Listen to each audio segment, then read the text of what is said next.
اور پھر دکھ اور افسوس یہ ہوا کہ مفتی تقی عثمانی صاحب نے اس کے حرام ہونے کا فتویٰ دیا تو ان کے اوپر پھپتیاں کسی جا رہی ہیں. جو علماء اس کو حرام قرار دے رہے ہیں ان کو طعن و تشنیع کا نشانہ بنایا جا رہا ہے. اس کے بعد اگلا سٹیپ کیا ہوگا وہ تو آپ نے دیکھ ہی لیا. پہلے ٹرانسجینڈر، پھر گیز اینڈ لیزبین، پھر اس طرح کی باتیں آہستہ آہستہ آتی ہیں نا. اب مدر ملک بینک آئے گا تو کچھ عرصے کے بعد سپرم بینک بھی آئے گا. کلچر ساتھ آتا ہے. جب سپرم بینک بھی آئے گا پھر سیروگیسی بھی ہوگی، کرائے کی کوک بھی ہوگی. کسی غریب عورت کو پیسے دو اور اس کے اندر نطفہ اور بیضہ رکھ کے، انڈا ایگ اور سپرم رکھ کے اس سے بچہ بھی لیا جائے گا. یہ کلچر ہے. لوگ سمجھتے ہیں یہ صرف اتنی سی بات. رسول اللہ صلی اللہ علیہ وسلم نے فرمایا جو رشتے نسب سے حرام ہوتے ہیں وہی رضاعت سے بھی حرام ہوتے ہیں. یہ کہاں سے اعداد و شمار لی ہے؟ اور پھر اسلامی معاشرے میں رضاعت کا جو کنسپٹ ہے وہ کب سے ہے؟ 1400 سال قبل. اگر بالفرض کسی ماں کا دودھ کم ہو بھی ہو تو دوسری عورت اس کو دودھ پلائے اور بچے کے والدین اس کو اجرت دیں. دودھ پلانے کی اجرت دینا الگ مسئلہ ہے اور دودھ کا بیچنا الگ مسئلہ ہے. یہ بات بھی سمجھنے کی ضرورت ہے. یہ لیکن جو بات میں کہنا چاہ رہا ہوں یہ صرف ایک کلچر ہے جس کو یہاں پہ رائج کیا جا رہا ہے.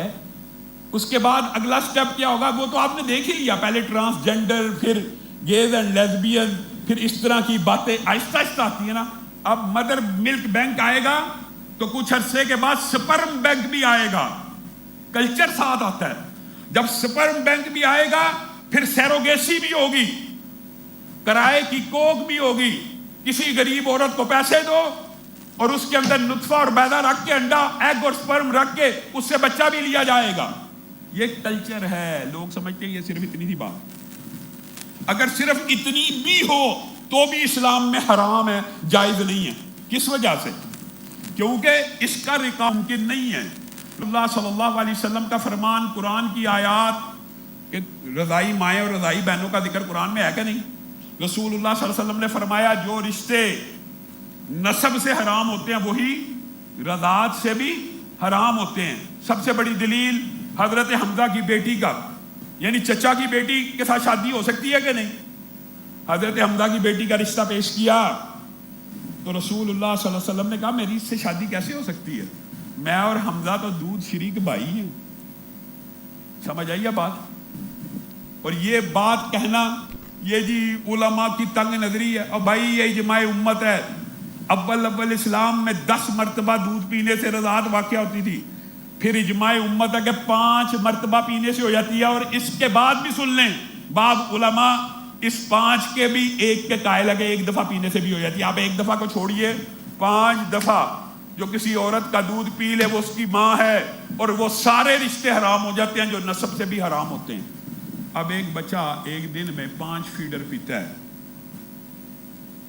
اور اس عورت کا دودھ لاہور میں 5 دفعہ ایک بچے نے پیا، اسلام آباد میں 5 دفعہ ایک بچے نے پیا. کیسے ریکارڈ ہوگا کہ یہ دودھ کس کو بیچا گیا، یہ کس بچے نے پیا؟ لاہور کا، اسلام آباد کا، فلاں کا فلاں کا. آپ اسلامی نظام معاشرت کو تباہ کرنا چاہتے ہیں؟ رضائی بہن بھائی سگے بہن بھائیوں جیسے ہوتے ہیں، تو کیا آپ یہ چاہتے ہیں کہ سگے بہن بھائیوں کی آپس میں شادی ہو جائے؟ یہ کیا سسٹم ہے؟ اللہ سے ڈرنا چاہیے. اور پھر دکھ اور افسوس یہ ہوا کہ مفتی تقی عثمانی صاحب نے اس کے حرام ہونے کا فتویٰ دیا تو ان کے اوپر پھپتیاں کسی جا رہی ہیں. جو علماء اس کو حرام قرار دے رہے ہیں ان کو طعن و تشنیع کا نشانہ بنایا جا رہا ہے. عقل پہ ایسا پردہ پڑتا ہے. یہ پوری آپ یہ سمجھے کہ پورا کلچر، پورا وین امپورٹ ہوتا ہے. یہ اللہ کا شکر ہے، میں تو اللہ کا شکر ادا کرتا ہوں کہ سندھ حکومت نے علماء کے فتاوی کے بعد اور علماء کی آواز اٹھانے کے بعد اس کو بند کر دیا. لیکن یہ بار بار پاکستان کے اندر ہی ٹرانسجینڈر، عورت مارچ، ٹرانسجینڈر، اب آہستہ آہستہ آپ دیکھنا سپرم بینک، سیروگیسی، اس طرح کے ٹیسٹ ٹیوب بیبی کسی اور عورت سے، بیوی بانچ ہے جی میں کسی اور مرد کا سپرم رکھوا لوں. رسول اللہ صلی اللہ علیہ وسلم نے فرمایا عورت کی کھیتی کو مرد کے پانی کے علاوہ کوئی سیراب نہیں کر سکتا.